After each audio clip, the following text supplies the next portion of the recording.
did you want to do this film? What made you say, I really want to direct this film?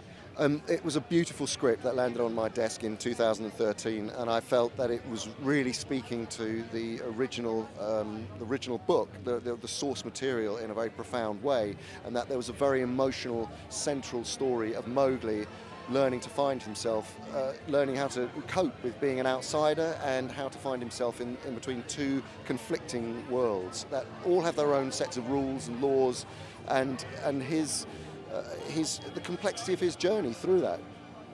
How do you decide on your actors? Because obviously, we have actors from America, you have actors from England. How do you decide on which one to pick? Well, I mean, it's all about who you think is right for the character, who's the quintessential essence of what they are, especially for the animal roles. It's like, who, for instance, the first person I cast was Peter Mullen to play Aquila, because I could not get out of my head, his voice and his stoicism, his kind of granite face as a leader of a wolf pack, but an egalitarian leader who cares for the whole and isn't just a sort of a kingly leader, but more of a man of the people. So you think about things like that. For Benedict to play Shere Khan, there's a tiger that is full of rage but also impotence, and so there's a frustration that comes with his anger and his hatred of man, to do the fact that he's lame in one foot and can't hunt, and so he has to kill man's cattle, and by doing that he brings danger into the jungle. So all of the animal characters have their own psychology, their own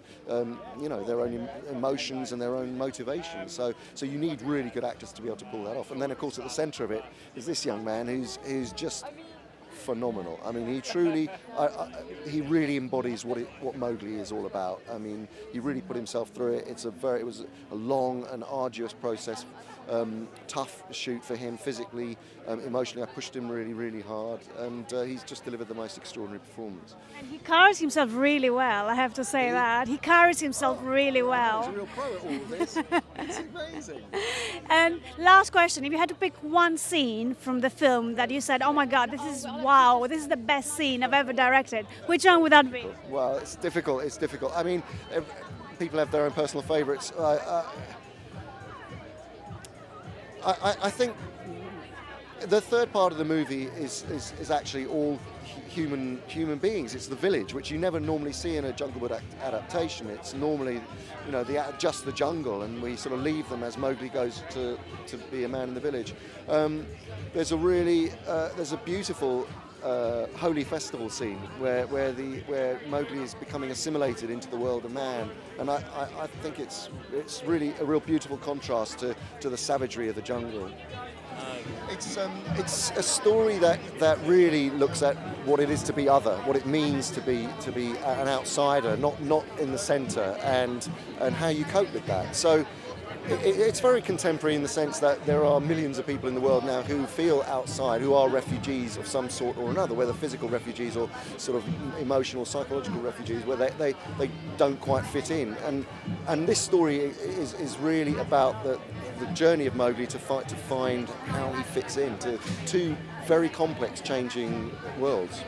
I mean, we're blessed with perhaps one of the best, casts ever, I think, really, in terms of this material, and they all came to it because they loved the story and the approach to the story. But crucially, they wanted to expand their repertoire as actors, actually, and explore what it is to be other, to become something else, a long distance away from yourself, but at the same time bringing your own humanity to the role. So we designed every single one of these characters with the actors in mind. They were I didn't want to just have voices implanted into kind of photorealistic looking animals. It would be crazy. We wanted them to perform. This is a drama, half of which the story is told by actors who are animals. So it was the only way to do it, to get that level of believability and emotion into the story.